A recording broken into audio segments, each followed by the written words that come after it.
Albert, can I bring on the great one, the great Rothman? I love that. Yeah, this is my All right. favorite time of the week. Albert, thank you. It is my favorite time of the week. The guy who is without peer. Sometimes I don't know what he's saying, but I love the way he says it. How about it for the great John Rothman? You Mark, sexy fool. I want to congratulate you on your promotion. I read about it in the newspaper, but I'm glad you opened the show with a clarification. Yes. Mark Thompson was named and has been named the top dude at CNN. And sadly, it's not this Mark Thompson. But, you know, hope springs eternal, dreams live forever. And I don't think he's a bad-looking dude. Yeah. But sadly, it's not me. But I am getting a lot of congratulations from all across the globe. People are getting it confused, or they're not getting it confused and just rubbing it in, that it's not. Well, now we know if there really is that contest. Will the real Mark Thompson please stand up? Stand up. We know who will. Well, speaking of CNN, the breaking news this morning on CNN about Mitch McConnell, I'll just quickly run that through our little conversation, then we'll move on to other things. But what are your thoughts on this? You know, McConnell with another freeze moment, 30 seconds in front of the press. He's clearly having some sort of issue. Just give me some thoughts on that. Well, they've got to evaluate it. And it's not whether Mark Thompson will be the head of the network, so to speak, but it is whether or not a person can lead the United States Senate as the majority leader and not be fully competent. That's a judgment which will have to be made. If I may draw the analogy with Dianne Feinstein, she sits where she does by virtue of her seniority. So does Mitch McConnell. But it's also clear that to be leader of the Republicans in the United States Senate, you have to be elected. And I think the Republicans are all realizing that the likelihood of Mitch McConnell continuing are limited. And of course, he did not answer the question which was posed to him about running for re-election. I think that's also in severe doubt. That was really, I'm glad you mentioned that, like, eerie coincidence that it was happening at that moment, that question. What happens if McConnell, you know, let's say later today, his spokespeople came out and said, you know, the senator wants to drop back and whatever. I mean, what happens in the Senate at that point? Well, if he resigns as leader of the Republican caucus will meet and elect a new leader. It's very simple. Mitch McConnell will serve out his term, which is another 2 years. And then I think the odds are he'll retire. At least he should. And the same thing would be said about Dianne Feinstein. She, sure, thank heaven, chose not to run for re-election. You know, Mark, I have a secret to tell you. It's a terrible thing to say, but we don't all live forever. And not only don't we live forever, we don't all have the same talent and ability that we have had over the years. That's the argument now being used against Joe Biden. Is he as vigorous, as able as he once was?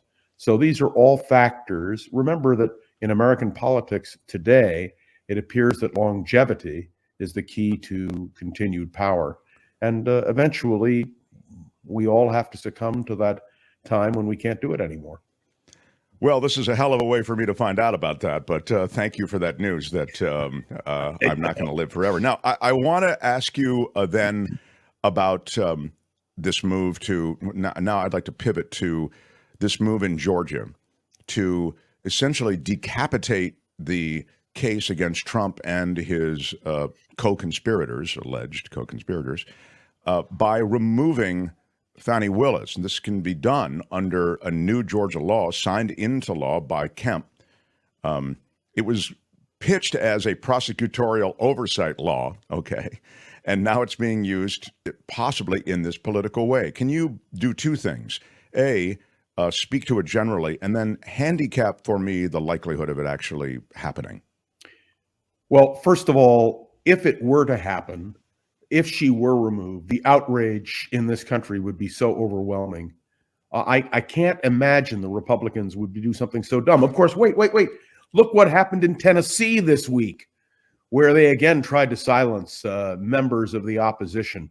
the Republicans trying to silence them. No, I think the indictment will stand. I think she will survive. And if they attempted to remove her, if I were her, I would go to court. But I don't believe the Republicans are that dumb. At least I hope they're not. Well, I mean, it's interesting you talk about reaction because, you know, I don't think reaction and taking to the streets and all this stuff quite has the impact that it used to have. Look what happened after Roe. I still look at the gun legislation in this country and how that's sort of run aground for decades now. No, you're absolutely right. There's no disputing it. That's why if the Republicans were dumb enough to do that, there would be court action, not demonstrations in the street. But I also want to point out that the grand jury brought in an indictment simply if Fannie dropped dead tomorrow, if Willis dropped dead tomorrow, the indictment would still stand. So I'm not sure that removing her would make any difference, to be very honest with you. But this is an unfortunate situation where the Republicans would pull this kind of stuff, and it's shocking. By the way, you mentioned guns. I just want to say to you, this is the kind of thing that really bothers me. But 3 cheers for Scott Wiener. You reported it earlier. He voted against voting for what Gavin Newsom has proposed, because what Gavin Newsom seems not to understand is what the implications would be of a constitutional convention. Once you have a constitutional convention, everything is on the table. Everything. Every part of what you're doing. So if I were going to commend anybody today, it would be Scott Wiener for standing up for the Constitution. And he's absolutely right. Doesn't mean we shouldn't have gun control. If Gavin Newsom wanted to propose something, let him propose an amendment to the Second Amendment. But what he's proposed would open the doors, frankly, for the radical Republicans, the Trumpists, to wreak havoc with the American system. I now want to ask you about these various candidates who are jockeying post-debate for money, for support, and for, you know, essentially GOP leadership within the field. The flavor of the month is, and as we predicted, was and is Vivek, because Vivek speaks so well, and he speaks so shallowly, but in a debate situation, you're very much in a situation that favors speaking shallowly, right? Because you don't have a lot of time. So you can, if you're glib, it really favors you. But his positions are extreme. I mean, more extreme than Donald Trump. May I tell you the most extreme position he's taken, which is the most shocking to me, that he would like anybody between the age of 18 and 25 to take a test, a literacy test on the Constitution before they can vote. Let me tell you, we experienced literacy tests in the South, which prevented African Americans from voting. I have to tell you, my civics teacher, the late Dick Castile, actually brought a literacy test into our civics class in 1966. And we learned firsthand what it meant. By the way, on that test, I missed one question.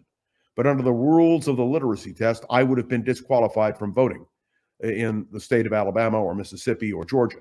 No, Vivek is a disgrace. Not only that, his attitudes toward Israel, toward the Ukraine, toward just general issues, including Donald Trump, make him just an unbelievably despicable candidate. And I hope that he is roundly defeated. He has no business being supported by thinking people. Well, he's very media friendly. As you know, he'll do tons of interviews. He's ubiquitous. He's absolutely everywhere. You're right. And I think the most dangerous part of what it's interesting. I guess it would be a photo finish. I'd forgotten about that, the civics test, which, as you suggest, many of us probably, would miss a question on or whatever it would be. And it's an attempt to essentially disenfranchise a demographic that would likely go left. But be that as it may, not even left. They would vote for Democrats, not Republicans. It's not a question of left or right. And I think it's very important to point out what Vivek is trying to do is to disenfranchise people who would never, never, never vote for Vivek or for Donald Trump. So in addition to that, I find the scariest thing is he would aggressively go after, again, this administrative state thing. It's a Steve Bannon thing. Remember the Steve Bannon? It was the refrain, Steve Bannon, the administrative state is taking you down. And Vivek wants to dismantle FBI, Department of Education, Department of Energy. He wants it all gone. And don't forget the Department of Justice. He is right, talking about But may I remind you, FBI and Department of Justice, exactly right. there were people who blamed Richard Nixon's departure from the presidency on the secret state. There were actually several books that were published which said Richard Nixon was forced out of office by the CIA, the FBI, and the hidden hand conspirators. This kind of delusional articulation should be crushed the minute it is raised. Certainly, we understand, and your point is well taken, that Vivek is not fit to hold a public office in this country, in my judgment, and I don't think he ever will. I think he'll be defeated. I think he'll be defeated roundly, but certainly his ideas are as dangerous as Donald Trump's. And thank you for saying that. That's a great way to stick the landing, because the reality is these ideas and these characters who are charismatic, speak very well, very media friendly, which there's a premium on in the new America, they're not one-offs. Look, Vivek's come after Trump. You've got, what's her name in Arizona? Lake. Thank you, Lake. Carrie Lake. There are more behind them. And you realize that extreme positions packaged by charismatic leaders can be effective in this environment. I feel as though America is vulnerable to this. I agree. And may I point out, when you articulate what you have done so clearly, I am reminded of a German who rose to power on the basis of oratory and inflammatory rhetoric. And I'm not drawing an analogy. I'm not accusing Vivek of being another Hitler, but I am suggesting that is that kind of demagoguery which we have to be alert to and understand clearly. Simply because you can put two sentences together, simply because you can command an audience, does not necessarily make you qualified to hold political office. But demagoguery is a key, and this is not the first time we've seen it in American politics. We have seen it over the decades, time and again, where people who have a glib tongue can, in fact, achieve tremendous power. Yeah. It's interesting. Vivek is trying to capture the youth vote by proposing things that young voters find abhorrent. Yeah, it's a weird kind of... It's very strange. But remember what he's doing. He's building a base for the future. Even if he is not the nominee, if he does well, he believes he has a future in American electoral politics. And let me just tell you, if we had several hours and we outlined position by position by position, it shouldn't be qualified. And I want to say it again.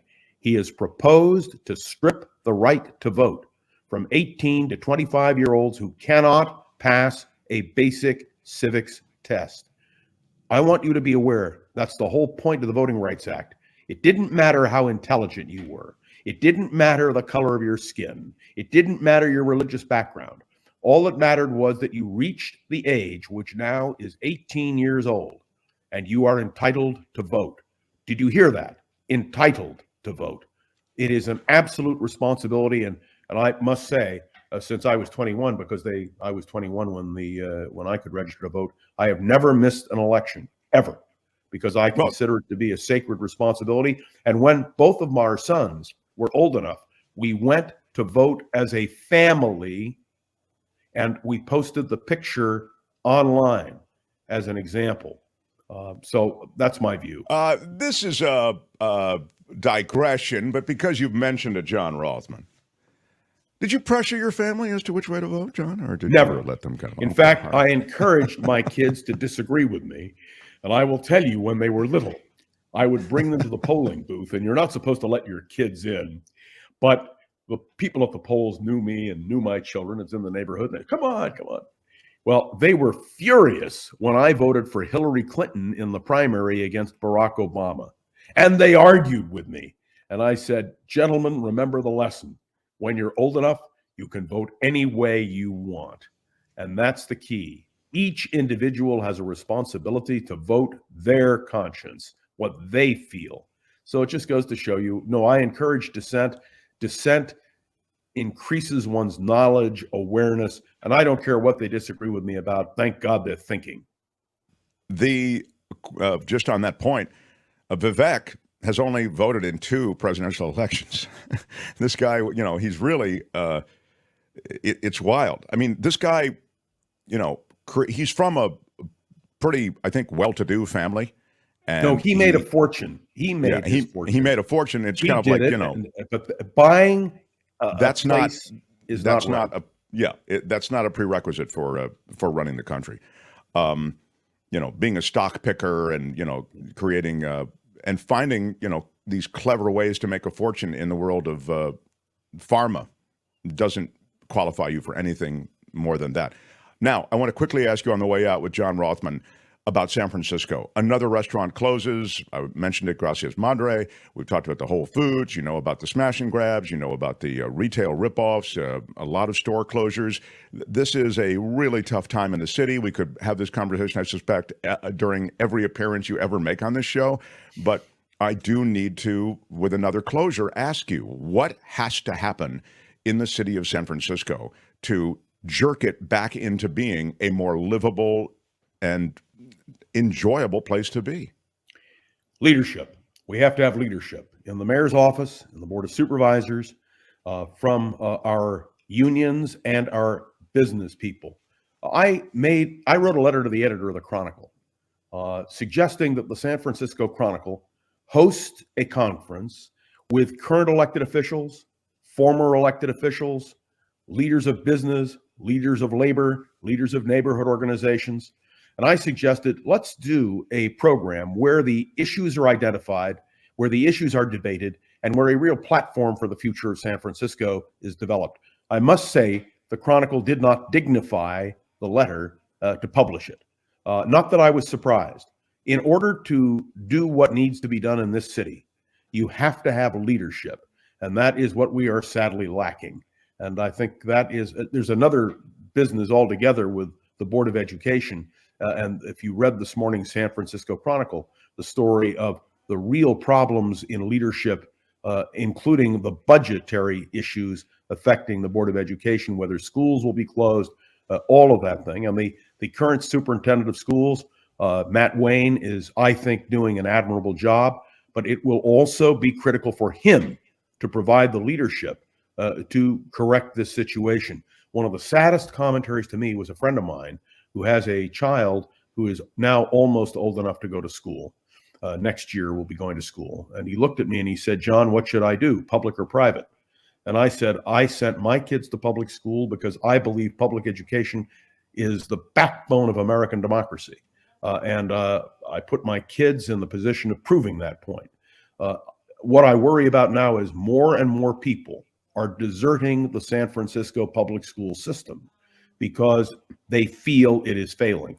Now, Mark, I can't wave a magic wand, but if I could, and I were looking for one word, it would be leadership and having the courage to stand up and do something about what's going on. But you said something about San Francisco not being livable. I want to be very clear. It is livable. It is livable. It just depends what part of San Francisco you live in. And I think it's very important to understand. John, you'll concede that increasingly there are fewer and fewer places that have the kind of livability that you'll find on the top of Russian Hill, or where you can go ahead and name the neighborhood. What I will concede to you is, because I get around this city quite often, I'm very active in the politics of the city, as you know.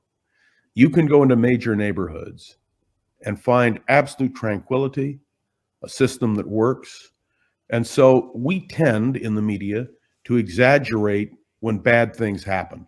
I watched Fox the other day level an indictment against San Francisco that was, frankly, completely distorted and wrong. So my appeal to people who live here and who love this city is we have to work together. My great regret, and I say this honestly, there is no talk radio station in San Francisco today, none, which will allow the kind of discourse we are having now. Were I still on KGO? Were you still on KGO? Were we together there? We would provide that public forum, which is so sadly lacking. I don't know if it would solve the problem, but it certainly would ameliorate the terrible myths that emerge that you cannot walk down a street in San Francisco without being assaulted, that a business cannot function in San Francisco. Those are myths, and they need to be countered. But leadership is the key, and we're taking a hard look at that problem as well.